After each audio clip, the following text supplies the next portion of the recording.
गुरुर्ब्रह्मा गुरुर्विष्णू गुरुर्देव महेश्वरा सद्गुरु साक्षात परमब्रह्म तस्मै श्री सद्गुरवे नमः।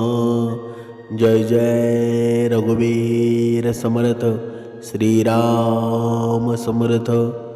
सद्गुरु चरणांना नतमस्तक होऊन आपण या निरूपणास सुरुवात करूया। मायबाप सज्जनांचं स्वागत आहे। बघा, आज आपण अशा एक वेगळ्या विषयावर बोलणार आहोत की जर बघा आपल्या घरामध्ये आहे ना, मुलगी किंवा मुलगा जन्माला येत असतो आणि तेव्हा आपल्या घरामध्ये आहे ना खूप आनंदाचं वातावरण असतं। पण ज्यांच्या घरामध्ये मुलगीचं जन्माला येते, ही मुलगी तिचं जन्माला काय येते आणि मुलगी जन्माला आल्यावर ती आपल्या जीवनामध्ये शुभ आहे की अशुभ आहे, अशा अनेक संकल्पना आहेत ना मनुष्याच्या या मनामध्ये निर्माण झालेल्या असतात। पण आज आपण या गोष्टीबद्दल नक्की गरुड पुराण काय म्हणतं, गरुड पुराणामध्ये काय सांगितलेलं आहे हे पूर्णपणे पाहणार आहोत। बघा, कधी शांत चित्तेने तुम्ही विचार केलाय का की तुमच्याच अंगणामध्ये एका चिमुरडीचं पाऊल का पडलं? का काही लोकांच्या नशिबामध्ये फक्त मुलीच असतात का? जेव्हा दवाखान्यामध्ये नर्स बाहेर येते ना आणि म्हणते अभिनंदन मुलगी झाली, तेव्हा काहींच्या चेहऱ्यावर आहे ना आनंद ओसांडून वाहू लागतो, काहींचे चेहरे पडतात। म्हणजे समाज म्हणतो मुलगी म्हणजे परक्याचं धन, मुलगी म्हणजे जबाबदारी। पण साक्षात भगवान विष्णू आहेत ना, गरुड पुराणामध्ये काय सांगतायत ना ते आज आपण पाहणार आहोत। फक्त ही माहिती नाही तर तुमच्या काळजाला स्पर्श करणारं, तुमच्या डोळ्यामध्ये आनंदाचे अश्रू आणणारं एक असं दिव्य सत्य आहे ना, जे ऐकल्यावर तुम्ही तुमच्या लेकीला छातीशी घट्ट धराल। ज्यांच्या नशिबामध्ये सामान्य सुख नाही तर महापुण्य असतं, त्यांच्याच नशिबामध्ये मुलगी असते ना।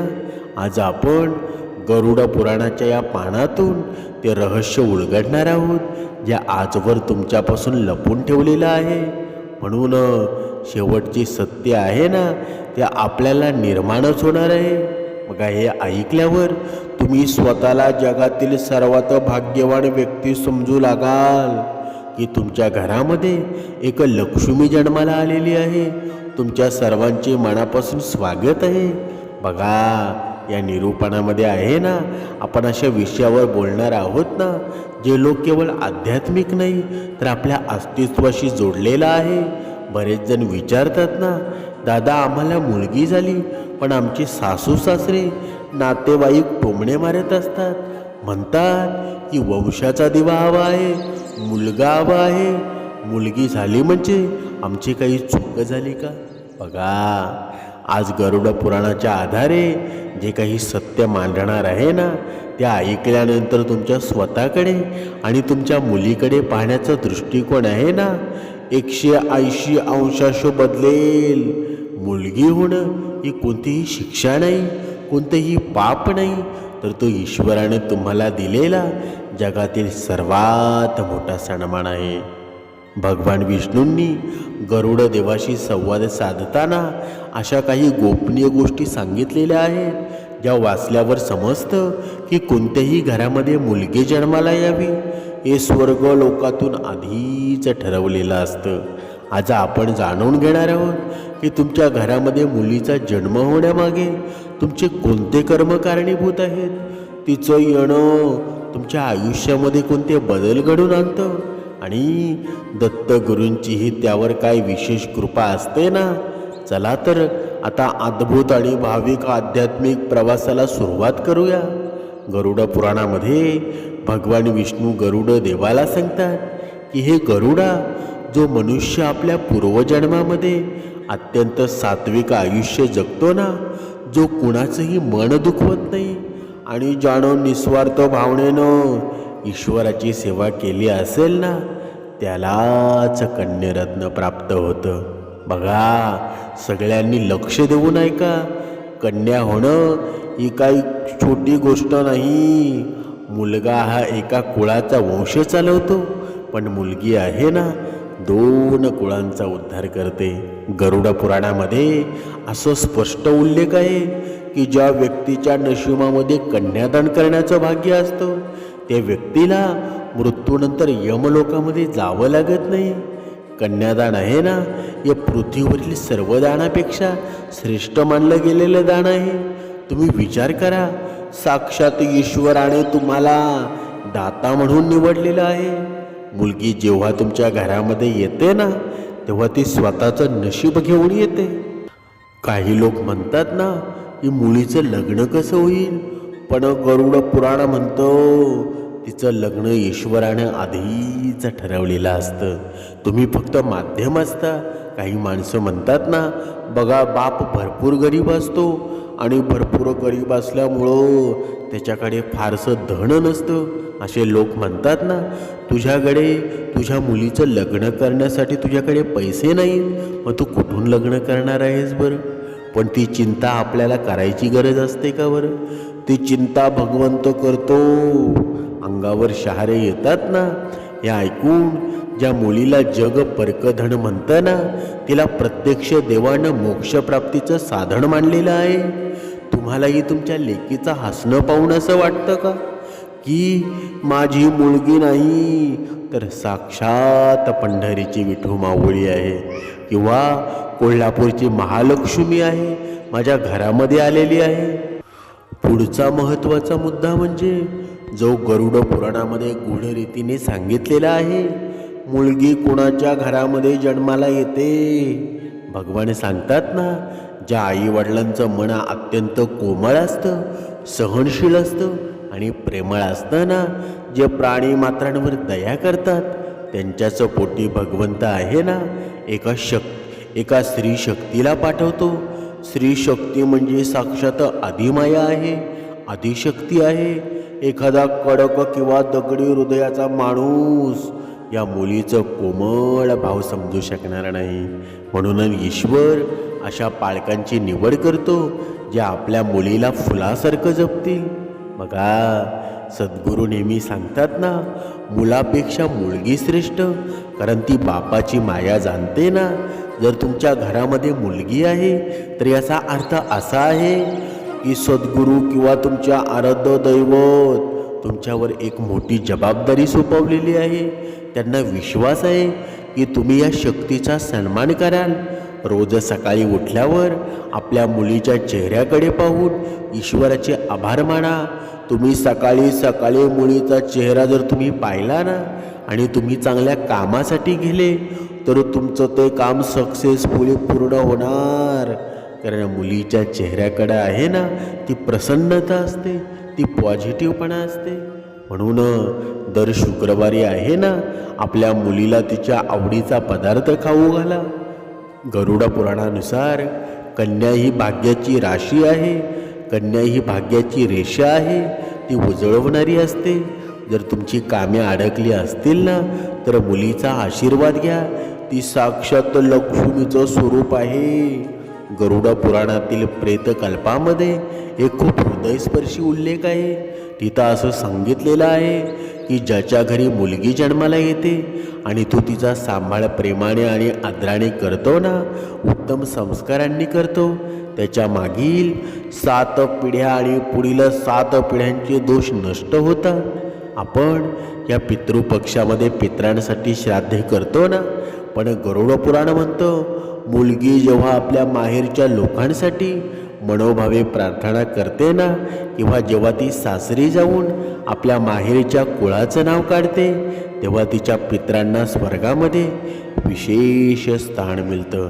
ज्या पितरांच्या मुक्तीसाठी आपण तीर्थक्षेत्री वणवण फिरतो, त्यांची शांती तुमच्या घरामध्ये खेळणाऱ्या त्या चिमुरडीच्या हसण्यामध्ये दडलेली आहे. आपण म्हणतो ना की माझा मुलगा जर मला झाला ना तर माझ्या म्हातारपणाची मला काठी बनेल. पण कलियुगामध्ये तुम्ही कधी पाहिलंय का बरं? कोणत्या मुलानं आपल्या आईवडिलांना सांभाळलेत का बरं? कुणीच नाही. जी सांभाळते ना ते मुलगीच असते ना.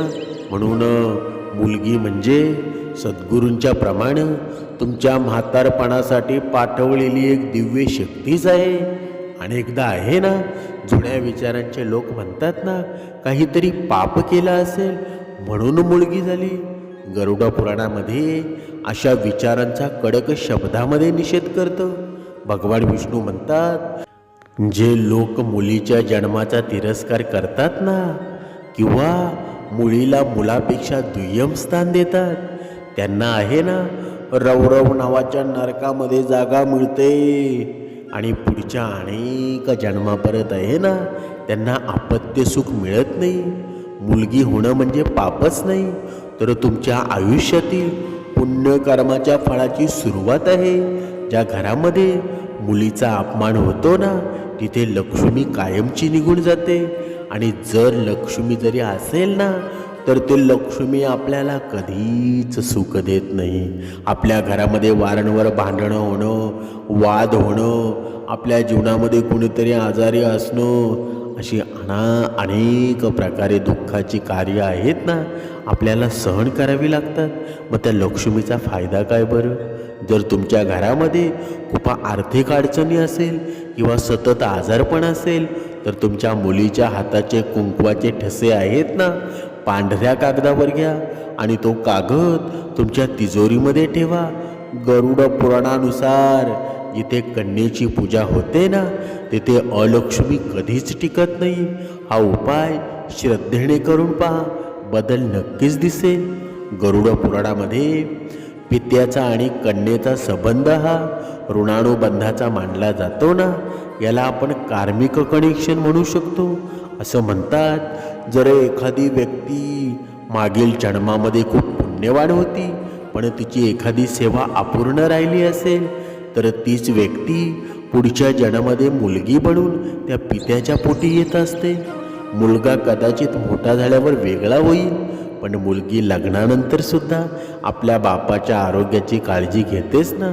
बघा, सद्गुरू चरित्रामध्ये सुद्धा आपण पाहतो की त्यांची स्त्री शक्तीचा नेहमी सन्मान केला.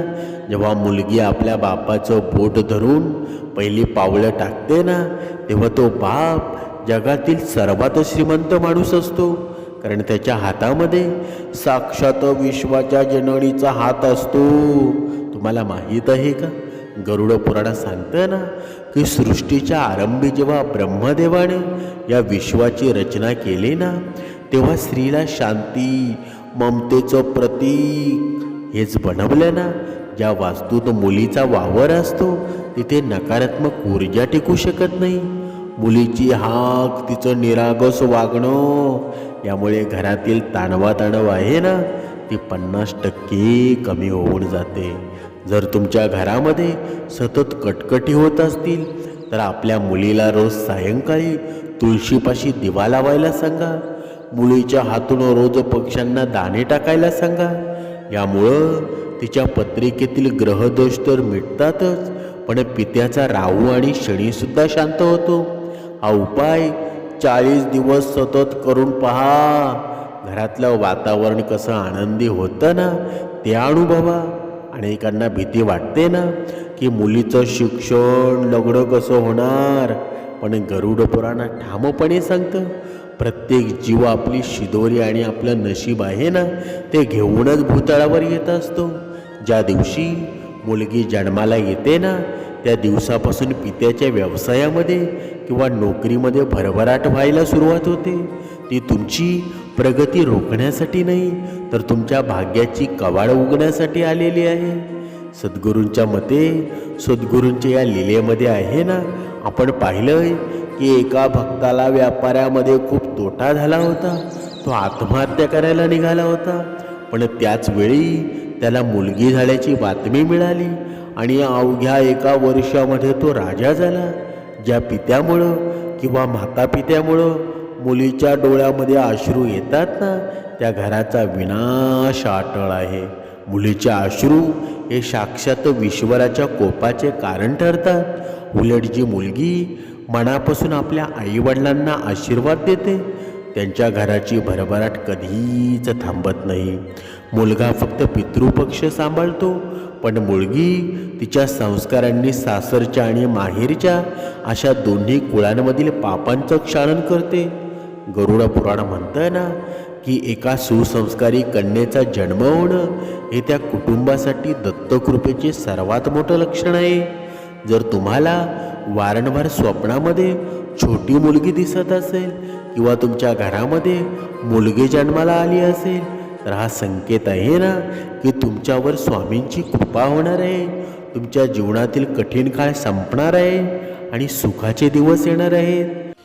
आता जे आपण या निरूपणामध्ये पाहिलं ना, तर आज आपण गरुड पुराणाच्या या दिव्य ज्ञानाच्या माध्यमातून हे सर्व जाणून घेतलं की मुलगी होणे ही ईश्वराची सर्वात मोठी कृपादृष्टी आहे. तुम्हाला आजचा विषय हा कसा वाटला? तुमच्याही घरामध्ये एक छोटीशी लक्ष्मी आहे ना, की तुमच्या मुलीमुळं तुमच्या आयुष्यामध्ये कोणता सकारात्मक बदल झाला असेल?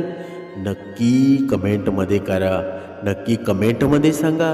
व्हिडिओला लाईक करा आणि तुमच्या आसपासच्या लोक असतात ना त्यांच्यापर्यंत हे निरूपण पोचवा.